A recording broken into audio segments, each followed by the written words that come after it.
Hello. Hi there. How are you doing? All right. How are you? Great. Where are you at this afternoon? Nashville, Tennessee. Music, a real music city. They consider that the music city, or is that more of like Memphis?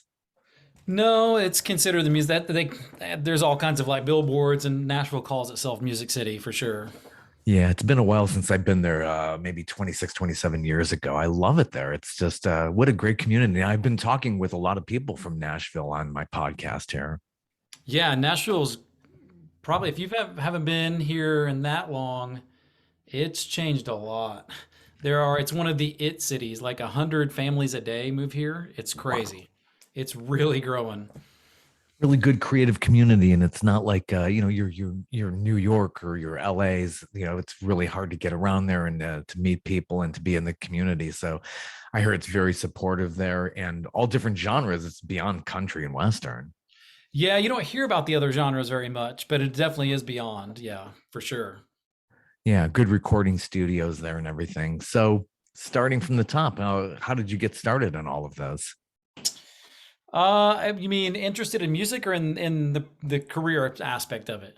Your interest in music growing Oh, up. my interest in music. I grew up in a family. My dad was a rugby player, but he was very interested in music. Couldn't play anything, couldn't sing, couldn't do anything, but just loved it. He's the guy that could have told you like who played bass on Manfred Mann's 1965 minor hit. He was just really into it. Um, so I kind of grew up. The rugby team would do security for rock concerts. And so I grew up kind of backstage and all that sort of stuff. And then my dad took me when I was a young child to see Purple Rain.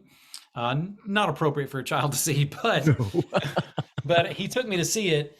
And at the end, when Prince played Purple Rain, I just remember thinking how that made me feel, and I wanted to make other people feel that way. Like that. That was really the main. That's when I decided it went from being something that was around and the family was interested in to me going, I want to be able to do that.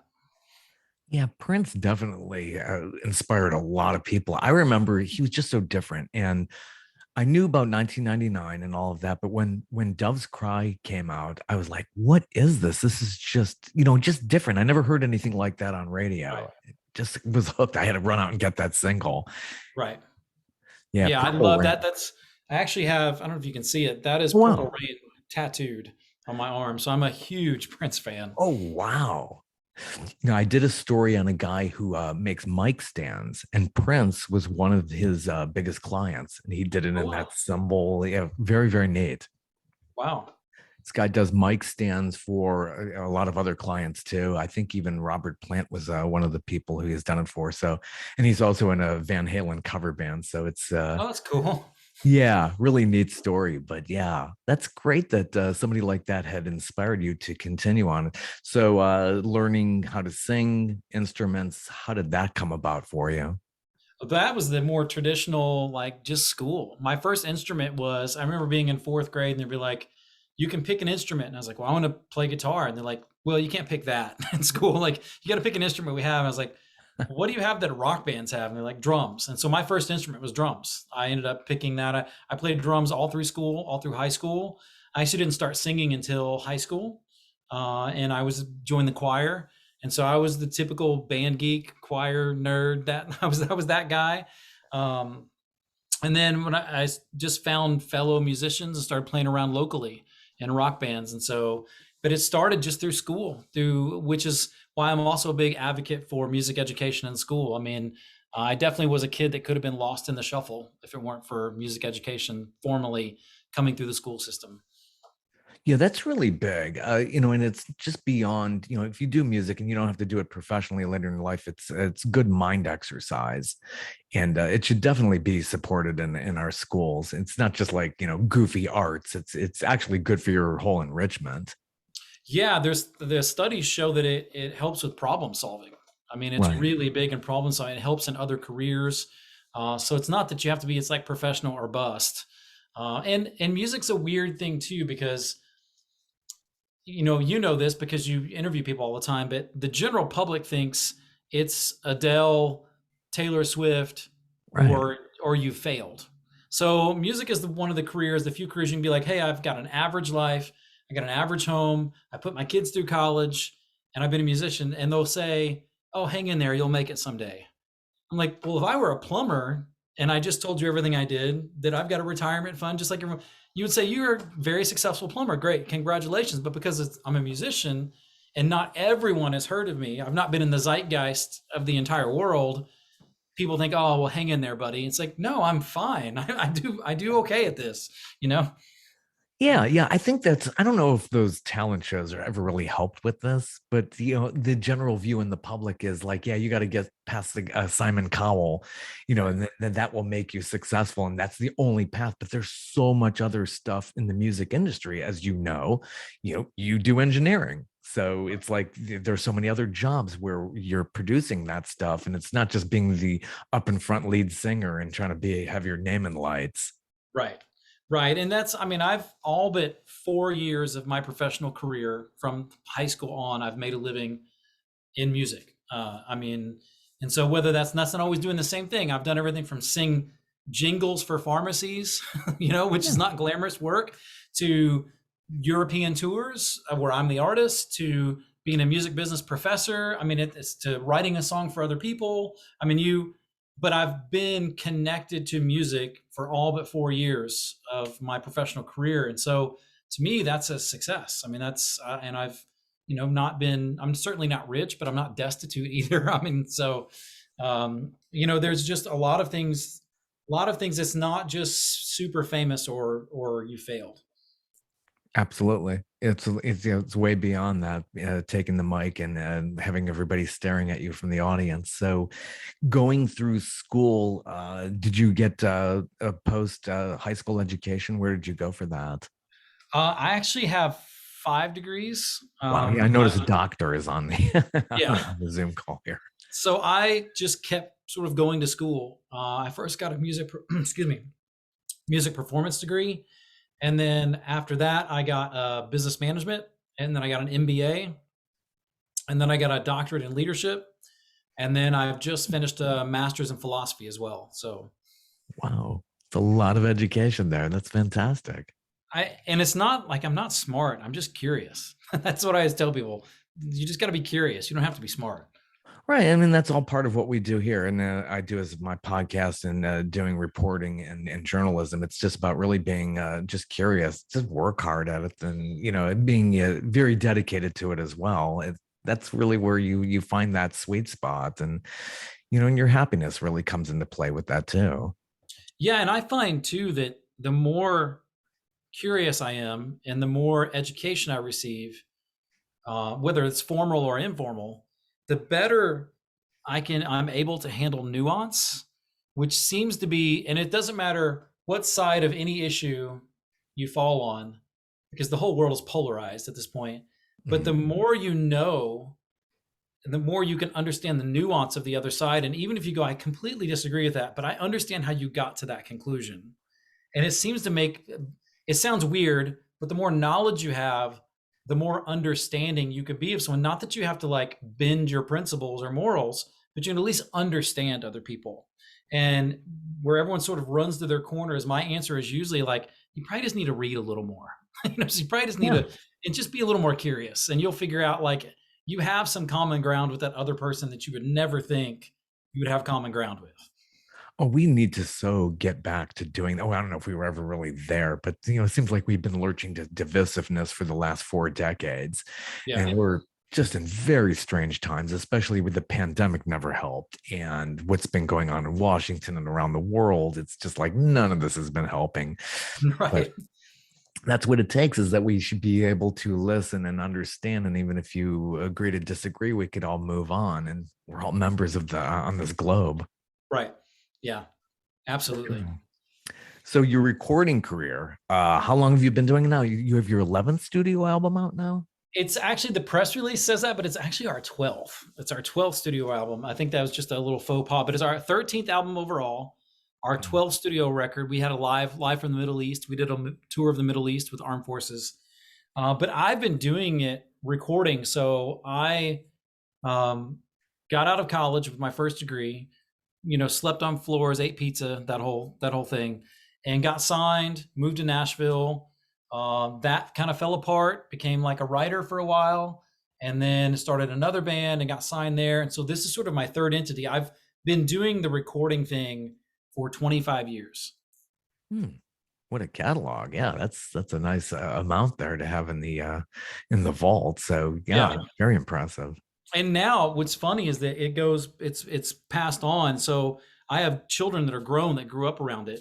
And one of my sons is a music minister at a church, and the other one is a recording artist for Tooth and Nail, which is like a emo hardcore, like a heavy music label, which isn't exactly my thing, but just showing like it's been passed down. And then my daughter is a music theater major, and my daughter-in-law is a choir director at a middle school. So the music thing has been passed down, and is now like second generation making a living at it. So Yeah, that's I was reading about that, and just on this new release, you got it's some family involved in this. Your daughter-in-law, Juliana, is and I've listened to your whole album. It's just really amazing. This track called Freedom. yeah. And yeah, what a great wall of sound, of backup singers you have.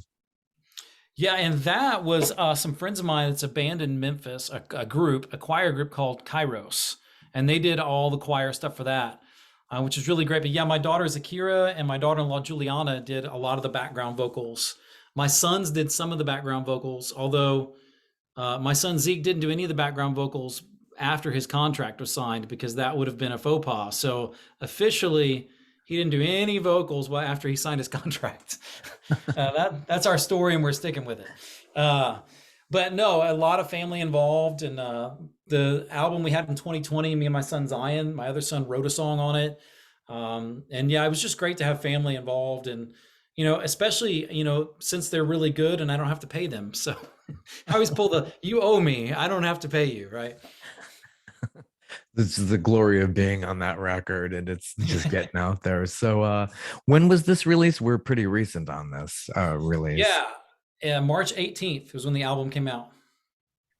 Oh, awesome. Awesome. And it's 16 tracks.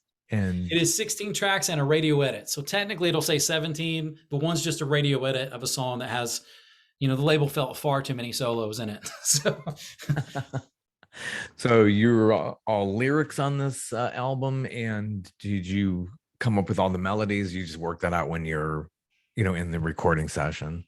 yeah, I write all the lyrics and all the melodies. I write most of the music, although Sam Burse, who played guitar on it, like the song Freedom, he wrote most of the music for Freedom.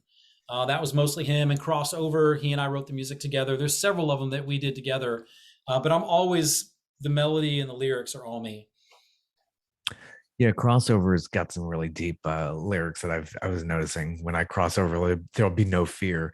How does it come to like coming up with the lyrics for this? Did it come to you pretty quick, or did this take a lot of time for you to iron all that out? It was really interesting. For a long time I was uninspired with the lyrics. So I didn't start for a long time. Once I started, it was all pretty much done in like a 4 to 6 week period. So once it started, it sort of flowed out. Found like Crossover, I was really inspired by some of the like slave spirituals, because they all had like these double entendre meanings, right? So they had the obvious like transcendent meaning where they were talking about God and heaven, but then they had this underneath meaning of like just themes like freedom and oppression and sort of encouragement here. And then some of them even had a third layer where they actually gave directions for escaped slaves for where to meet, for the Underground Railroad. So like Wade in the Water is an example of like the song actually has a third level of meaning where it actually has an escape route written in the lyrics. So I found that like those layers really powerful and fascinating, and just genius, to be honest. And so, I wanted to, with Crossover particularly, I wanted to sort of tap into those sort of themes, because now we're not really, and obviously being, I'm not trying to steal something that I didn't go through. So I'm not trying to put myself in that position, or sort of take from that. But now we're talking about more freedom, like, because people are talking about like neurological neuroscience of like, do we have free will? And so in a way, there's a discussion of are humans even having free will? But the repercussion of that is I'm no longer me if I don't have free will. And so, sort of taking that sort of slave spiritual narrative of, yes, it is about God. Yes, it is about transcendence, but it's also about like freedom is connected to who I am. Like that is connected to the sense of self, is that I have to have free will. Mm, that is really deep. And then speaking of being so deep, with your philosophy degree and everything, you have a book coming out. Is it coming out later this year? Yeah, it's at the editor now. So when that gets done being edited, I have no idea, but I'm hoping sooner than later. But yeah, it's just deconstructing a disciple's doubt is what it's called. And it's just how wrestling with doubt and how the deconstruction process, um, kind of on both sides of the issue, gets this really negative view. So some people are like, oh, if you deconstruct your worldview, then you're just abandoning everything your parents told you and you're just throwing caution to the wind. And that's not necessarily true. We deconstruct all the time. Anytime we change our mind on something, or we even learn something new, we're technically deconstructing a worldview we previously held. I mean, that's why, um, most people don't put leashes on their body anymore to like solve diseases. Like Right. we deconstructed from that belief. At the same time, the other side is like, oh, you have to deconstruct from everything because you're being indoctrinated. But the thing is, everyone's indoctrinated. If Mm, if you think that the toothpaste should be removed from the toothpaste tube a certain way, then you're indoctrinated. If you think the toilet paper should be rolled a certain way, you're indoctrinated. If you think ketchup does not go on hot dogs, I mean, these are silly examples, but everyone is indoctrinated. You can only choose what you're indoctrinated by, not whether or not you are indoctrinated, because we have to be indoctrinated to have a worldview, and human beings have to have a worldview to function. wow, that's amazing. I never thought about that. Like, yeah, yeah, everything's indoctrination. It's like, yeah, you never ever do that. Well, why not? Why can't I Right. just go against that grain? But the way you're raised or the way you're thinking, it's always influenced by that. And we, as we get older, I think we get more set in our ways that way as Yeah. to what we were indoctrinated with. Right. I Right. didn't And really so think the about thing is, with everyone accuses everyone else of indoctrinating, but so when that. people ask me, it's like, "Are you indoctrinating your kids?" Yeah, I assume so, because I'm teaching them stuff that I think is right. I mean, I'm teaching them, even down to like our interests. I mean, my kids ended up being musicians. Well, they ended up being musicians because they were around it. I indoctrinated them into that. I don't necessarily think that's a bad thing. I don't feel bad about that. I teach them the best way I know to live, and then they can Yeah. take, and some of that they'll deconstruct from, and they'll change their mind. They'll be like, Dad, you're wrong. Other parts of it they'll keep, but that's all a part of just having a human experience of life. That's so funny because it's like what you're doing. It's not so much you would call it glamorous or whatever, but it's definitely a lot more dynamic than saying, "Hey, not to knock plumbers or somebody who does the everyday jobs, but what you're doing is like kind of fascinating to a kid. Hey, if you're banging away on drums, it's like they're more apt to get onto that than say, oh yeah, I think I would now want to get into doing plumbing or something. Not to knock that, but Right. it definitely is a little bit more fascinating. So it's no wonder that you have family getting into music as well. Yeah, even the little guys, he's got his own drum channel and he's doing like Led Zeppelin covers, and he's only 8. And so, um, but we try to, we have these interests, like deep conversations in the family. And then like, I'm really into basketball. And so all of my male children play basketball. Not that I'm against my female, but when my daughter, we put her in basketball one season, and when she clapped anytime anyone scored, we thought maybe she's not competitive. Maybe that's not her thing. She's like, "Yay, the other team scored." It's like, well, it's not exactly what you're supposed to try to win, but she's like, "Oh, I don't care about winning. I just want everyone." It's like, okay, well, maybe this isn't for you. And she ended up going into theater, and that's her thing. So Good. Good. No, has she been in plays, musicals in the Nashville area? she has, and she is by far the best singer in the family. So, and the song "When I'm Gone" on the record, that's her and my daughter-in-law trading back and forth. But the more like wail, super high stuff, that's my daughter doing that stuff. Okay. I hear a little bit of falsetto on this track called Paperback Novels. Is that kind of a Prince influence? Absolutely, You're talking absolutely. about that? When I learned to sing, I was just mimicking people, and the two people I kind of mimicked the most, not that I'm as good as either one of them, was Prince and Michael Hutchence from NXS. Oh yeah. So those are my two biggest vocal influences. Yeah, that's why, and very understandable too. Just mesmerizing. I love those two singers. Yeah, going back into the 80s, and they're not with us anymore. I never thought I'd see the day where they wouldn't be with us. It's just very strange in my generation seeing those who I had followed in the 80s. That I would see them, not be here anymore. It's Right. that's the saddest thing about all of that. Such talent too. Yeah, I think for me, it's affecting a lot of people my age, of having to face our mortality. Because as you Right. see, like Tom Petty and Prince and these people die, you're like, oh, they're not going to be here forever. They are getting older, and it's almost like you don't realize it because you freeze them in time. Like I still see Prince, like in the Kiss video when he's like 28 at that time. Like I froze him there when really he was 57, and now he would be in his mid 60s. If you were alive, even if you were alive, you'd be like, oh, he's getting older now. Like that. What is it? They say time is undefeated. It always wins. Yeah, they were all so young though, and those who we had followed in the 80s and going back. I saw Michael Jackson live once. I still, it hits me every now and then, like he's been gone now for well over a decade.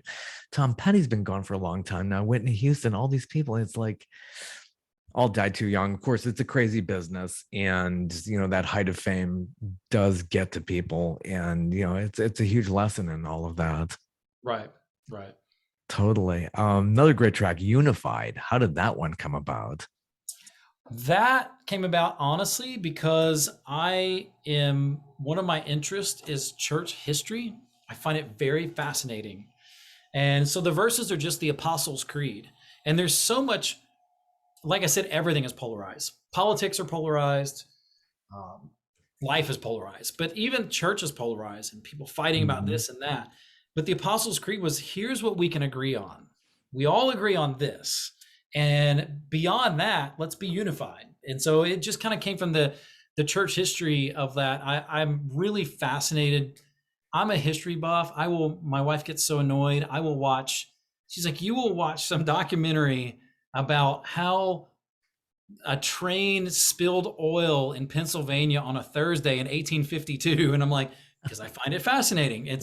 But that song really came from an interest in church history and how doctrine sort of formed, and it formed not lightly. They fought about it. There's a story of the real Saint Nicholas, the real punched another bishop out for like saying something that was blasphemous or something. I find that fascinating. Like, and so then Constantine threw him in jail, and it's all kinds of.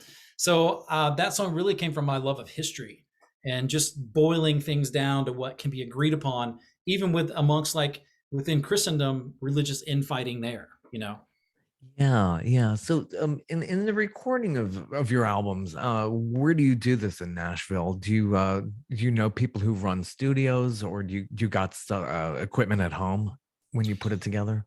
Well, we don't record in Nashville very often. We record a lot in Memphis. And Huh. then my best friend from high school is the recording engineer at Murray State University. And so we've done some albums with him. In fact, this album we recorded with him. And then we had the engineer who we worked with on the last few albums in Memphis mix it. So we sort of blended the processes together. So the vast majority of our albums have been recorded in Memphis, Hmm. but a couple albums, three have been recorded in Murray. And this time we combined them. We recorded in Murray, but we mixed them in Memphis. Now, overdubs, we do at my house where I'm sitting. There's a vocal booth right there, and Well, so we'll do a lot of the overdubs at my house. fascinating. And through the pandemic, I've been talking to a lot of artists who like they trade files, and there's it's all files being shot all over the place. We're recording so much differently these days. So the process is really fascinating with our technology. Yeah, in fact, we did a covers record last year because we recorded one last thing in 2019, but we wanted to wait to release it until the pandemic was, not that we're over it, but at least we're hoping we're getting towards the backside of it so we could properly promote the record. So then that left us with this gap. And so we ended up doing a covers record, which I've always wanted to do. We reimagined all these covers, and we did that, recorded it at my house. We recorded it right here. So almost everything was done right here in my house for that record. Interesting. You have some horn sections on this. Where the horns being done? Is that because people in Memphis because they're known for having horn sections? We actually did, for one last thing, we did the horns in Murray. but it Yeah. is live horns. It's not computer programmed. It's real horns really playing. A lot of funky feeling throughout all of this too. This isn't just your regular like religious type experience. It's really catchy. You have a lot of funky stuff, especially on the track called Promises. Yeah. It just feels so good and it really moves. I mean, you could really just go through this record and just like really feel like this is really uplifting. It's very bouncy. Was that your original intention going into this? The funkiness, yeah, for sure. I mean, just being a Prince fan, the I have a wide variety of influences. So my two favorite artists of all time, I say I love all the Nelsons. And what I mean is Willie Nelson and Prince, because Mhm. Prince's last name was Nelson. And then, like I said, in XS and Michael Hutchins, but I'm very influenced by like Southern American music. So folk, gospel, funk, blues, and I think you can hear all of that in my stuff. And as, now I will say the intention of things though was we didn't really realize we were making a joyful record until we were about halfway in it. Yeah. Yeah. But I feel like we were drawn to hope because you had the not that presidential elections aren't always contentious, but this last one was particularly contentious. I think we can agree, no Oh matter yeah. what side anyone's on, things were tense, right? And then you had the pandemic, pretty tense. And then you have everything from even now, things like going on with Ukraine and Russia. I really felt like people didn't want I didn't want personally my entertainment to be a bummer right now. Uh, and so about Yeah. halfway through the record, I realized I was writing a really joyful, uplifting record. And so we just leaned into it. And I said, I want to be, if hope is a drug, I want to be Pablo Escobar. I want to Yeah. be Yeah. the cartel of hope. And so we did after that point, after we kind of discovered we're already in it, we just leaned all the way into it. And let's just make a really joyful, uplifting record. And Promises is a great example. It's a song about being a good dad and a good husband. And people are like, it's kind of cheesy. I'm like, actually, that's might be the most rock and roll thing you can do right now. Yeah. Because just saying I've made these promises and I'm going to be a good dad. I brought this child into the world. I owe him that. I owe him Yeah. my and the same with my wife. I owe her my faithfulness. I promise that. That's one of the things we do. When if you get married, you go, I promise not to go do that. So that's why I was like, okay, we're gonna stick with so even that song, but I really wanted to be careful not to be overly preachy about it. Just sort of talking about I just wanted to convey hope and inject life into people. If that makes Yeah. sense. You always have to be careful, yeah, when you're doing that.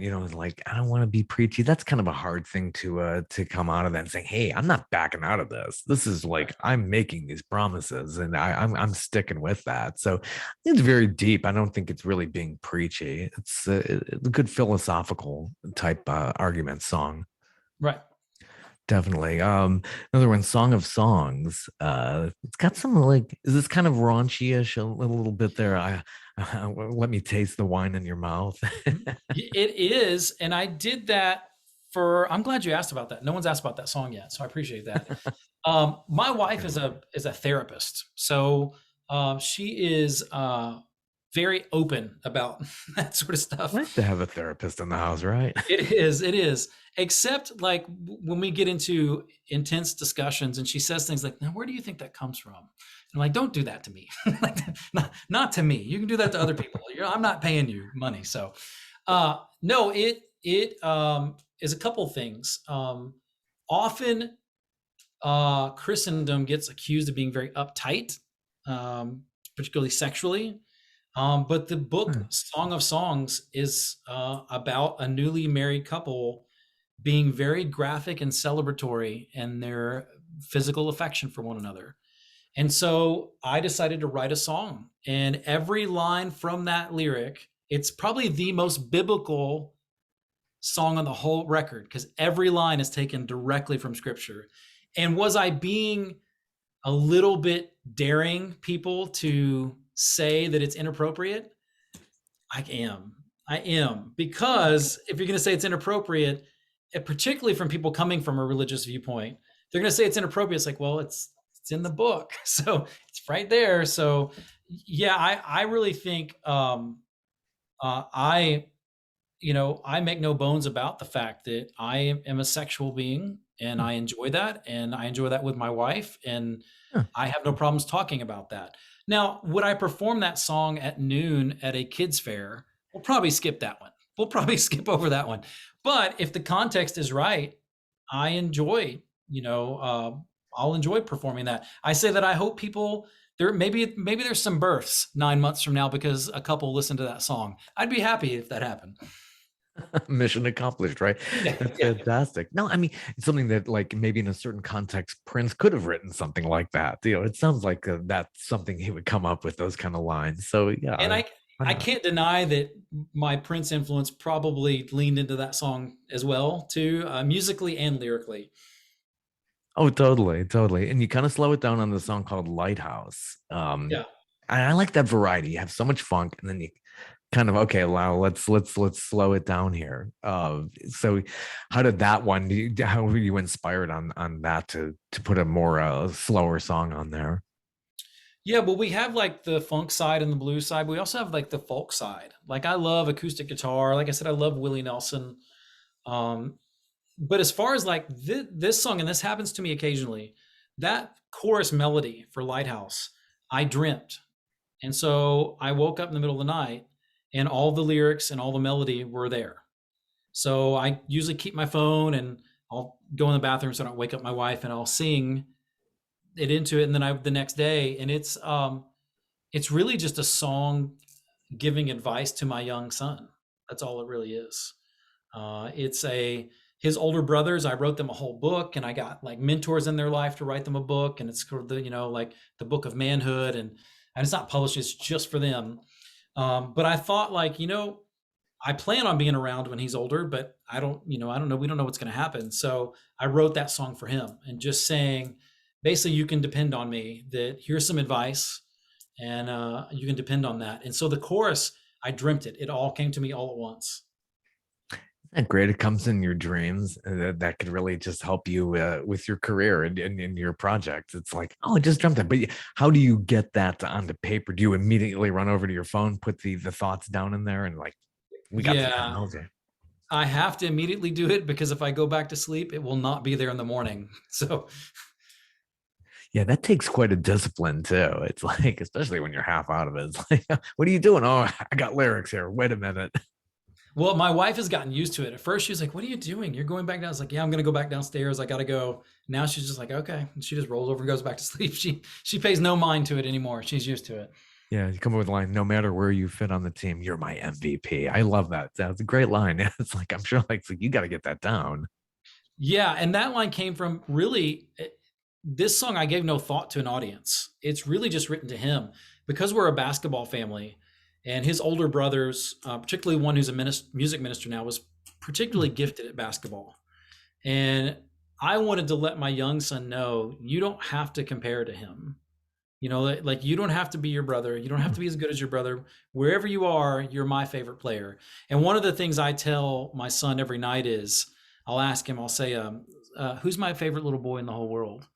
And he'll say, I am. And I just want him to know that he does not have to compare to anybody, that he's my favorite little boy in the world. Now, I mean, I'm also one like, I tell him my love is unconditional. My approval is not.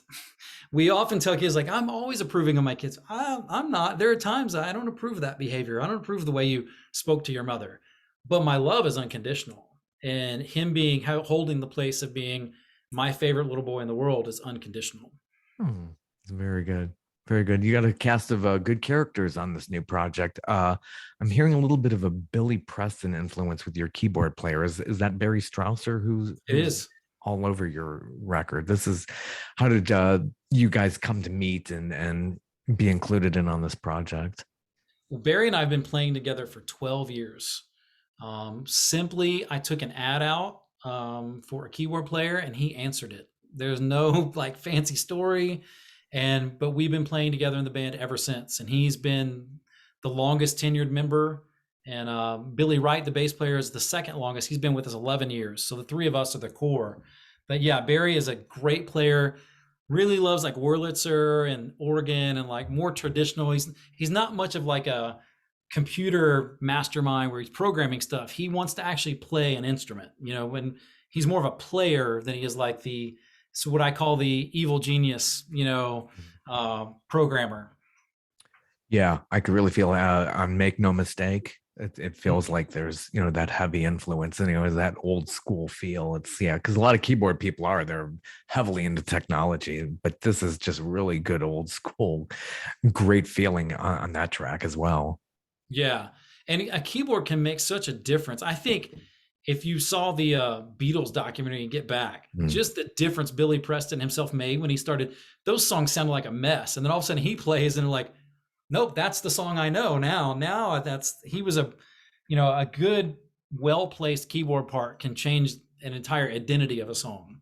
Wow, yeah, Get Back. That is unmistakable. That is just like etched in our minds. And he made that. It's like, and you feel that influence here and throughout the whole record.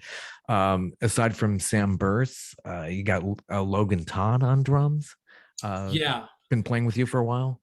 Logan played with us for about 3 years. He's not playing with us now. Like I said, this recorded in 2019. We played with us 3 years. He's a Memphis kid and really did a good job on this. We went for a real dry drum sound, not a lot of reverb. Really wanted to feel like the drummer's sitting right in front of you. You're 2 feet from the drum kit. We intentionally went for that sound. I think it really worked well on this record. Yeah, it's really the bass for a lot of tracks. And a lot of people don't know there's the guy in the back, but it really drives it. You're driving from the back, like the guy in Yeah, the fire engine is driving from, you're steering it and you're in the yeah, back yeah. there. It makes everything, and it's just definitely enhances the record so much. Are you getting out there and doing a lot more live performing now that we're emerging out of the pandemic? How's Uh, live performing going for you? it's not quite back to normal, I wouldn't say, but it's heading that direction. So 2021, we probably did about half of the normal schedule we do, which we do most years between 65 and 80 shows. This year it's been starting a little slow, but we're going to hit here in a couple weeks, April, and then we're going to be pretty busy April through September, October. So even in that, it won't quite be back to normal, like a normal schedule, but it's going to pick up here pretty quick.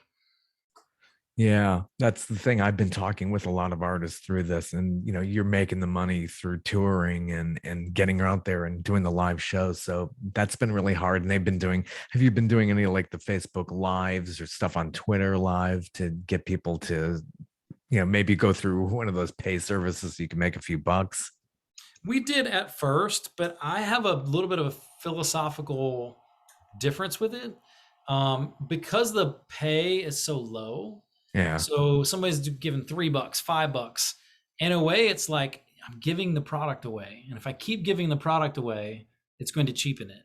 So we stopped doing those pretty early on in the pandemic. Now I did some stuff like we did a family show, so like it was me and my kids all did a show together. We did some stuff like that, but as the band, we kept that brand a little protected from doing any of those after probably 2 months in. Yeah, yeah. It's been just so difficult, and it's nice to see that maybe we're emerging out of this, and people are going to get back out there on the road.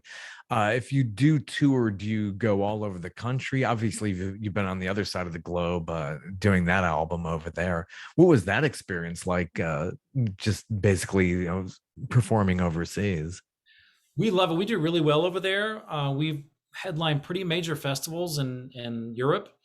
So we've been to Europe uh, quite a few times, numbers of times. And then we did the Armed Forces. We've done a couple tours with the Armed Forces Entertainment in the Middle East, Africa. As far as touring in the United States, we go everywhere, Eastern Seaboard, all the way down to Florida, all the way up to Canada. And then we go west. We've probably never been any further west than like El Paso, Oh. um, just because you get into those states where there's so much land and not very many venues. And so we play Texas quite a bit. And so we cover a big portion of the United States when we tour. Yeah. Yeah, and really tough right now with gas prices. If you're doing the old touring bus, some people are losing money that way. It's like you want to get out there, you want to perform, but you also like to do a little bit of a profit too, as well. Right. I can't lie and say that we're not taking that in consideration. Like when we take gigs, we've a little bit changed our pricing structure to where we're taking a smaller honorarium, but we're saying that plus gas because we don't know what that's going to be. We used to like obviously fold that variable in, but now it's so unpredictable. We're like, we're going to let you have that variable and we're going to take a small, you know what I'm saying?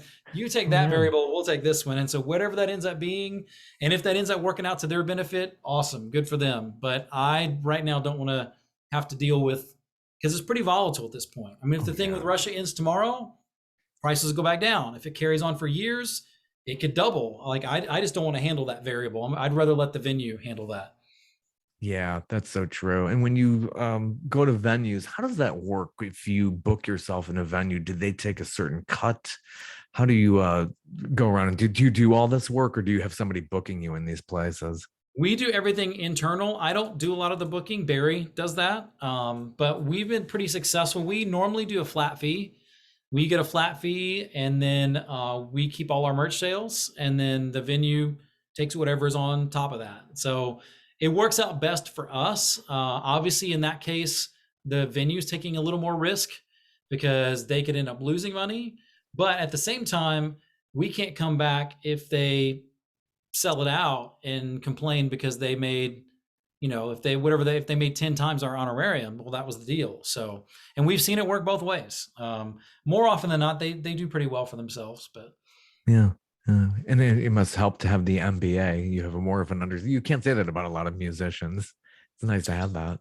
no, but I went back to college, kept going back because of to cover mistakes. So I would make a mistake in business, and then I'd be like, I want to learn more about that. And then I'd make a mistake, I want to learn more about that. And so it wasn't because I didn't walk into it knowing a lot. I just over time learned by trial and error, and then going back when I would make an error and going getting more education and more knowledge.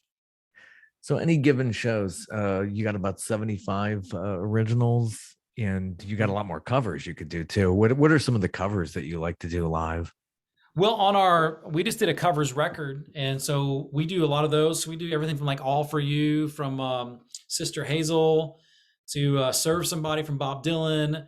One of my favorite covers we did is "No One Is to Blame." You remember the Howard Jones I song? love that. I saw him Um, once. Yeah. did you really? Yeah. I saw him back 1989 when he released, what is that, Cross the Line tour? Yeah, yeah. So Saw we do him. a really Yeah. interesting funky version of "No One Is to Blame." We do "Love Song" from The Cure, and then once again a really funky version. We do a great, I think, a great version of "Whipping Post" from Allman Brothers, "Everyday People."